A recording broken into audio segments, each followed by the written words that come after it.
Inilah kerinduan kami Bapa di surga. Ini menjadi doa kami Tuhan. Kiranya Engkau mencurahkan kuasa, kasih-Mu, Roh-Mu yang kudus bagi kami Tuhan. Haleluya.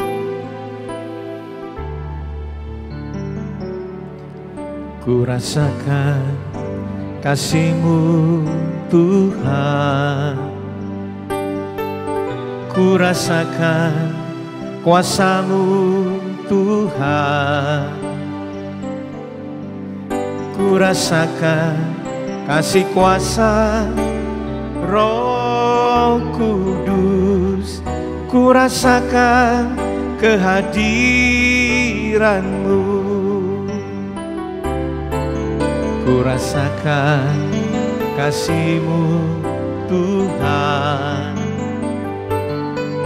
Ku rasakan kuasa-Mu Tuhan. Ku rasakan kasih kuasa Roh Kudus.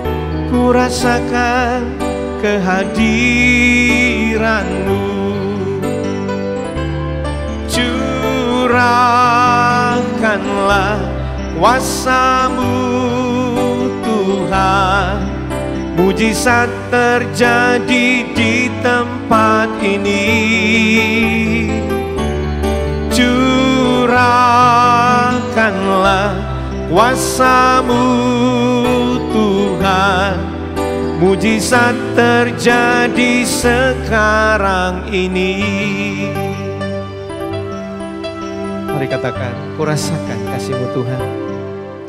Ku rasakan kasih-Mu Tuhan. Ku rasakan kuasa-Mu Tuhan.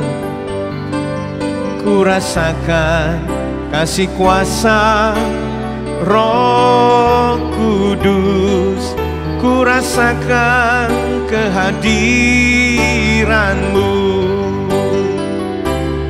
Curahkanlah kuasa-Mu Tuhan. Mujizat terjadi di tempat ini.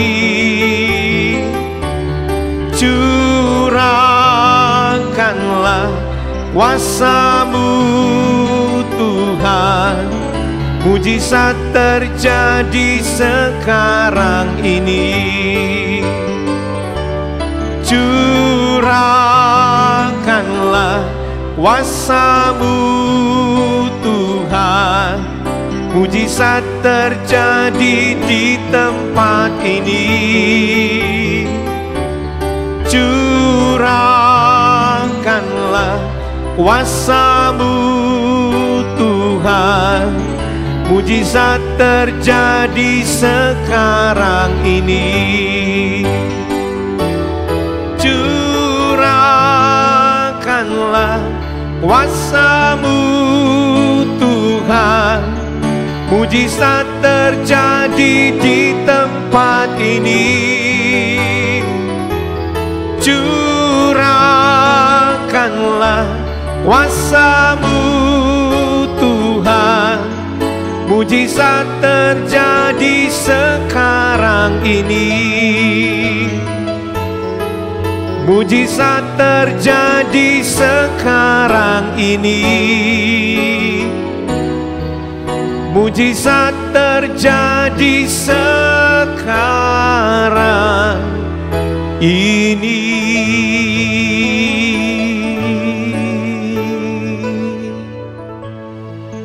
Haleluya, haleluya. Salam saudara, apa kabar? Senang bisa berjumpa kembali di dalam devotion kali ini. Dan devotion saya kali ini akan saya beri judul Dilarang Baper, Dilarang Bawa Perasaan.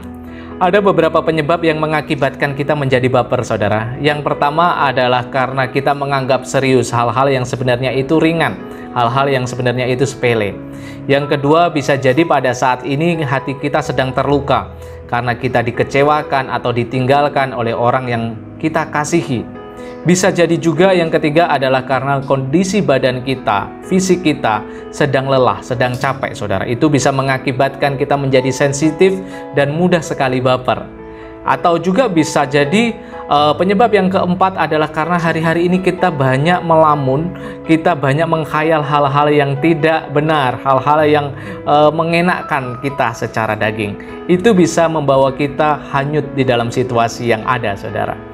Kenapa kita dilarang baper? Karena baper ada beberapa akibat buruk yang ditimbulkannya, saudara. Yang pertama adalah kita menjadi malas melakukan segala sesuatu, nggak mood, nggak ada daya, nggak ada tenaga. Yang kedua adalah kita menjadi sangat sensitif, kita mudah menangis, kita mudah mengasihani diri kita sendiri. Dan yang ketiga adalah kita menjadi gampang kecewa, sedikit-sedikit sakit hati, sedikit-sedikit hal-hal yang remeh bisa membuat kita undur dari komunitas kita, bahkan dari Tuhan, saudara. Nah, di dalam Alkitab ada satu peristiwa yang menceritakan bagaimana seorang anak muda itu tidak baper meskipun dia tidak dianggap oleh orang tuanya sendiri, bahkan oleh saudara kandungnya. Dia adalah Daud, saudara. Pada saat itu Nabi Samuel datang untuk mengurapi salah satu anak dari Isai. Dan Isai pada saat itu sudah mengumpulkan seluruh anaknya kecuali Daud. Daud tetap dibiarkan di padang penggembalaan, mengembalakan kambing dombanya. 1 Samuel 16 ayat yang 11 mengatakan, lalu Samuel berkata kepada Isai, inikah anakmu semuanya? Jawabnya, masih tinggal yang bungsu, tetapi sedang mengembalakan kambing domba. Kata Samuel kepada Isai, suruhlah memanggil dia, sebab kita tidak akan duduk makan sebelum ia datang kemari. Secara logika, Daud seharusnya bisa baper, saudara, karena dia ditinggalkan, dia tidak dianggap oleh orang tuanya. Pada saat ada tamu agung datang, saudara yang lain disuruh untuk berkumpul di rumah, dia tetap di dalam penggembalaannya. Ada beberapa hal yang dilakukan Daud sehingga dia tidak baper, saudara. Yang pertama yang dilakukan Daud adalah dia sering curhat. Curhat kepada siapa, saudara? Kalau kita pada saat ini kita mempunyai orang tua rohani, kita mempunyai kakak rohani, kita mempunyai komunitas yang bisa kita percaya, kita bisa curhat di dalamnya. Tetapi yang paling penting yang harus kita ketahui adalah kita bisa curhat kepada Tuhan kita. Seperti yang dilakukan oleh Daud. Mazmur 18 ayat yang ke-6 mengatakan, ketika aku dalam kesesakan, aku berseru kepada Tuhan. Kepada Allahku, aku berteriak minta tolong. Ia mendengar suaraku dari baitnya, teriakku minta tolong kepadanya sampai ke telinganya. Yang dilakukan Daud adalah, Daud curhat kepada Tuhan. Apa yang ada di dalam hatinya, apa yang ada di dalam pikirannya, dia sampaikan kepada Tuhan.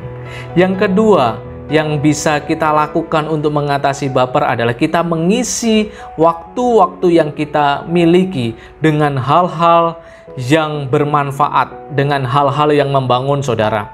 Kita bisa memuji Tuhan, kita bisa terus belajar, kita terus bisa berlatih. Seperti yang dilakukan Daud juga. Pada saat dia mengembalikan kambing dombanya, Daud terus berlatih bagaimana dia setiap saat bisa menghadapi singa ataupun beruang. Dia harus sanggup untuk melawannya.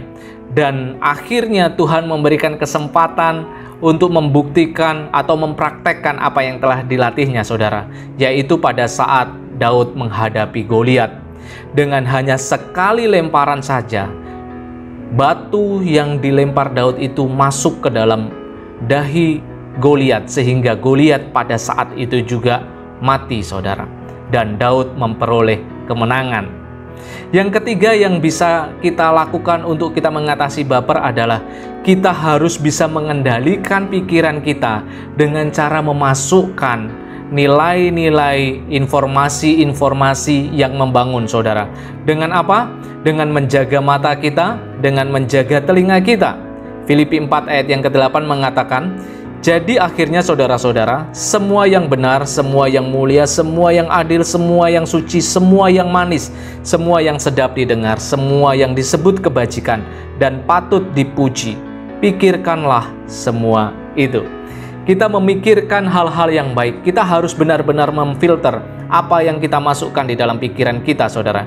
Jangan kita mendengarkan lagu-lagu yang galau pada saat kita sedang sensitif. Jangan kita menonton drama-drama, sinetron-sinetron yang tidak membangun pada saat hati kita sedang tidak baik, saudara. Mari kita filter apa yang masuk di dalam pikiran kita melalui apa yang kita tonton dan melalui apa yang kita dengarkan, saudara. Setiap manusia sudah dibekali Tuhan dengan kemampuan dan otoritas. Oleh karena itu, jangan kita mudah baper, jangan kita mudah bawa perasaan, jangan kita mudah menyerah, apalagi berputus asa. Tapi mari kita terus bangkit, kita maju, kita berkarya, karena Tuhan Yesus telah menjamin kemenangan bagi kita. Tuhan Yesus memberkati.